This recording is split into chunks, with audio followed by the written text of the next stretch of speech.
আজকে আপনাদের ইতিহাসের কথা বলবো। মাটি খুঁড়ে পাওয়া গেল নতুন এক ইতিহাস। 2300 বছরের পুরনো ইতিহাস পাওয়া গেছে মাটির তলা থেকে, যা খুঁজে বার করেছেন প্রত্নতাত্ত্বিকরা। 2300 বছর পুরনো সিংহমাথা দেবীর মন্দিরের খোঁজ মিলল প্রাচীন লিপি। এতদিন তার খোঁজ মেলেনি। অবশেষে প্রায় 2500 বছর পুরনো টলেমিক যুগে সিংহমাথা দেবীর মন্দিরের খোঁজ পেলেন প্রত্নতাত্ত্বিকেরা।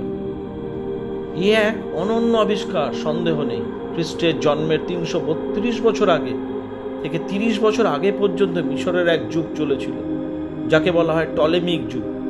এই সময় মানুষের আরাধ্য দেবতাদের পরে সেভাবে দেখতে পাওয়া যায়নি। তবে সেই সময় মিশরের সোহাগ ছিল বেশ বর্ধিষ্ণু অঞ্চল। সেখানে তৈরি হয়েছিল একাধিক মন্দির। এমনই একটি মন্দিরের খোঁজ মিলল। প্রত্নতাত্ত্বিকরা এই মন্দিরের খোঁজ পেয়েছেন, যা কার্যত একটা সময়কে যেন ধরে রেখেছে তার মধ্যে। মন্দিরের 2টি স্তম্ভ পাওয়া গিয়েছে, যা প্রবেশদ্বার দ্বারা আলাদা করা। প্রত্নতাত্ত্বিকরা মনে করছেন সেই মন্দিরে পূজিত হতেন রেপিট নামে এক দেবী, যার মাথাটা ছিল সিংহের মতন।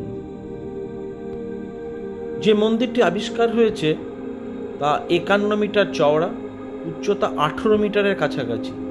এই মন্দিরের সঙ্গে লাক্সার মন্দিরের মিল আছে বলে মনে করছেন গবেষকরা। মন্দিরটির পাথরের দেওয়াল কিন্তু অনেক কিছু বলে গেছে।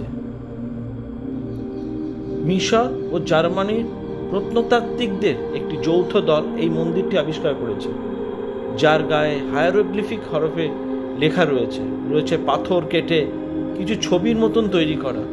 সেখানে একটি জায়গায় ওই দেবী মূর্তি এক রাজা গ্রহণ করেছেন বলেও দেখা গেছে। মন্দিরের ভিতরের দেওয়াল ও বাইরের দেওয়ালে প্রচুর লিপি ও পাথর কেটে সেই সময়কে তুলে ধরার চেষ্টা হয়েছে। গবেষকরা মনে করছেন মিশরের রাজা 8ম টলেমির সময়কালে এই মন্দিরটি নির্মাণ করা হয়েছিল।